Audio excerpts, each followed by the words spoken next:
আসসালামু আলাইকুম। অপ্রিয় হলেও বাস্তবতা হচ্ছে এটি যে সরকারের উপদেষ্টা পদগুলো এখন রীতিমতো হাসির খোরাকে পরিণত হয়েছে। এই পদ এখন এতটাই খেলো হয়েছে যে যে কেউ উপদেষ্টা হওয়ার স্বপ্ন দেখতে পারেন। অমুক ভাইকে উপদেষ্টা করতে হবে, তমুক ভাইকে উপদেষ্টা করতে হবে, এরকম দাবি তো আমরা সারা বছর ধরে দেখছি, অন্তত 5 আগস্টের পর থেকে। এবং এমন এমন ব্যক্তি আছেন যাদের বিরুদ্ধে চাঁদাবাজির অভিযোগ আছে, মানুষকে ব্ল্যাকমেল করার অভিযোগ আছে, বিদেশে বসে সোশ্যাল মিডিয়ায় নানান ধরনের নীতিবাক্য ছাড়ছেন। তাদেরকে উপদেষ্টা করতে হবে বা তারাও ইনিয়ে বিনিয়ে নানানভাবে নিজেকে উপদেষ্টা হিসেবে অভিষিক্ত হওয়ার দাবি জানান। এমন উদাহরণ তো আমাদের সামনে রয়েছে। তো উপদেষ্টা পদ খেলো হবে না তো কী হবে? ফেসবুকে পোস্ট দিয়েও অনেকে উপদেষ্টা পদ বাগিয়ে নিয়েছেন। যেমন একেবারে স্পষ্ট করে বলা যায়, সংস্কৃতি বিষয়ক উপদেষ্টা মোস্তফা সরোয়ার ফারুকী উপদেষ্টা হওয়ার আগে তিনি তার ফেসবুক পেজে স্ট্যাটাস দিলেন, আমিও উপদেষ্টা হতে চাই। তারপরে কেমন কারণ করে যেন তিনিও উপদেষ্টা হয়ে গেলেন। আর চট্টগ্রাম, মানে বাড়ি যদি চট্টগ্রামে হয় আর একই সঙ্গে যদি কোনো এনজিওর মালিক হওয়া যায় তাহলে তো কোনো কথাই নেই। বিশেষ বিবেচনা দেখা যাচ্ছে তারাও উপদেষ্টা হয়ে যাচ্ছেন এবং তার এক্সাম্পল তো রয়েছেই। যাই হোক, যে কারণে এই কথাগুলো বললাম, উপদেষ্টা পদের জন্য 200 কোটি টাকাও দিতে হয় অথবা উপদেষ্টা পদ বিক্রি করা হবে 200 কোটি টাকায়, এমন খবরও আমাদের সামনে আসছে। বাংলাভিশন সহ কয়েকটি গণমাধ্যমে এমন খবর বেরিয়েছে যে কোনো কোনো সমন্বয়কের ভাই পরিচয়ে একটি গ্রুপ জাতীয় ক্যান্সার গবেষণা ইনস্টিটিউট ও হাসপাতালের সাবেক পরিচালক অধ্যাপক শেখ মোহাম্মদ গোলাম মোস্তফার কাছ থেকে 200 কোটি টাকার চেক নিয়েছেন তাকে স্বাস্থ্য উপদেষ্টা করবেন এই প্রতিশ্রুতি দিয়ে, অথবা গোলাম মোস্তফা নিজে তদবির করেছেন স্বাস্থ্য উপদেষ্টা হওয়ার জন্য 200 কোটি টাকার বিনিময়ে। যেমনটি জানা যাচ্ছে যে স্বাস্থ্য উপদেষ্টা পদের প্রলোভন দেখিয়ে একজন সমন্বয়কের পক্ষ থেকে বেশ কয়েকজন, মানে একাধিক ব্যক্তি ডাক্তার শেখ গোলাম মোস্তফার কাছে গিয়েছিলেন। তার কাছে 200 কোটি টাকা দাবি করেন যে তাকে উপদেষ্টা পদে বসাবেন এবং এই জন্য তিনি নাকি নগদ 10 লাখ টাকার চেক দিয়েছেন এবং 200 কোটি টাকার 4টি চেক দিয়েছেন 50 কোটি টাকা করে। এই ঘটনাটি ঘটেছে এবছরের জানুয়ারিতে। তো স্বাস্থ্য উপদেষ্টার পদ পাওয়ার আশায় এই যে কাজটি করেছেন, মানে যাদের সাথে তার লেনদেন হয়েছিল তারা নাকি পরিচয় দিয়েছেন যে তারা যমুনার পক্ষ থেকে এসেছে, মানে যমুনা প্রধান উপদেষ্টার বাসভবন। যারা মধ্যস্থতা করেছেন এবং যে সমন্বয়কের পরিচয় দেওয়া হয়েছে আরিফিন নামে একজন সমন্বয়ক, তার ভাই পরিচয় দেওয়া ব্যক্তি হচ্ছে আরিফুল ইসলাম।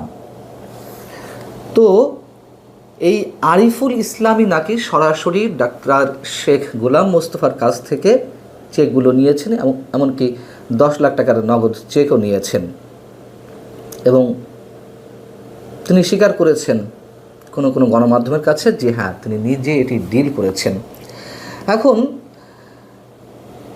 ডাক্তার শেখ গোলাম মোস্তফা কী বলছেন, তার কাছে যখন গণমাধ্যম কর্মীরা গেলেন তার ইন্টারভিউ করতে, তিনি বলছেন যে আমাকে জোর করে তারা উপদেষ্টা বানাতে চায়, 200 কোটি টাকার বিনিময়ে এই প্রলোভন দেওয়া হয়েছিল, আমি উপদেষ্টা হতে চাইনি, আমার কাছে এত টাকা ছিল না।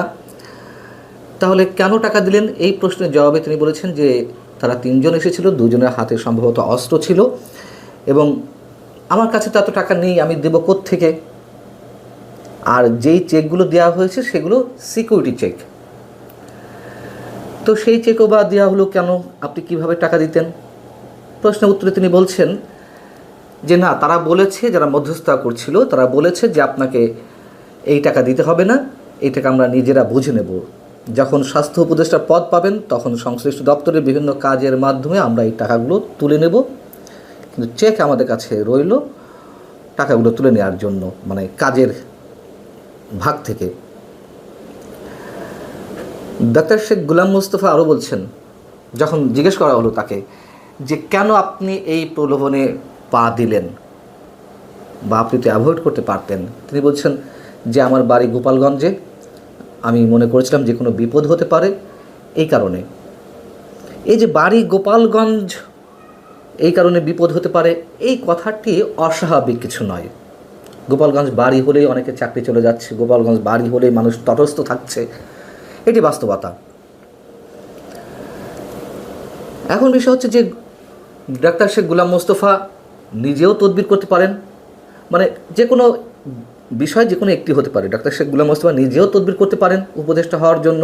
বললাম তো যে উপদেষ্টা পদ এতটাই খেলো হয়ে গেছে যে যে কোনো কিছুর বিনিময়ে, যে কোনো দেন দরবারের মাধ্যমে হতে পারে। যেমন আমি সংস্কৃতি বিষয়ক উপদেষ্টা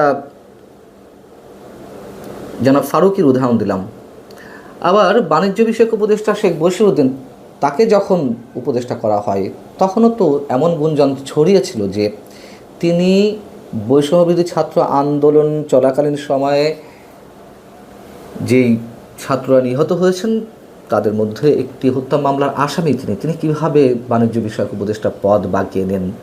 এবং অনেক সময় এই গুঞ্জনও শোনা গিয়েছিল যে হয়তো কোনো লেনদেনের মাধ্যমে তিনি উপদেষ্টা পদ বাগিয়েছেন। যাই হোক, আমরা জানি না, এগুলো গুঞ্জন।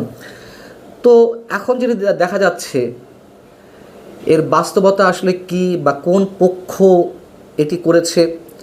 ডাক্তার শেখ গোলাম মোস্তফাও পদলোভী হয়ে তিনি এটি স্বেচ্ছায় তদবির করতে পারেন। আবার তিনি যে অভিযোগ করছেন যে সমন্বয়কের ভাই পরিচয়ে এসে তাকে ফাঁদে ফেলেছে অথবা তাকে জোর করে উপদেষ্টা বানানো হবে, এই জন্য টাকা দিতে হবে, যে কোনোটি হতে পারে। কিন্তু গণমাধ্যমে যে রিপোর্টগুলো এসেছে, আমার চোখে যে কটি পড়ল, আমি দেখলাম যে একপাক্ষিকভাবে হয়েছে। ডাক্তার শেখ গোলাম মোস্তফার বিরুদ্ধে অভিযোগ যে তিনি এই কাজগুলো করেছেন, আর যদি করেই থাকেন তাহলে এত টাকার মালিক তিনি কিভাবে হন। এবং একই সঙ্গে এর সূত্র ধরে স্বাস্থ্য মন্ত্রণালয় বা স্বাস্থ্য অধিদপ্তর যে দুর্নীতির আখড়া, সেই বিষয়গুলো অনেকে তুলছেন। আমার কথা হচ্ছে যে সব দিক বিবেচনায় নিয়েই এর তদন্ত হওয়া উচিত। এরই মধ্যে দুর্নীতি দমন কমিশন জানিয়েছে তারা তদন্তে নামছে ডাক্তার শেখ গোলাম মোস্তফার বিরুদ্ধে। আবার তারা এও বলছে যে সমন্বয়কের নাম করে যে ব্যক্তিগুলো এসেছিল তাদের বিরুদ্ধেও তদন্ত চলবে। আমরা জানি না যে তদন্ত কোথায় গিয়ে ঠেকবে, কার পক্ষে হবে, কার বিপক্ষে হবে।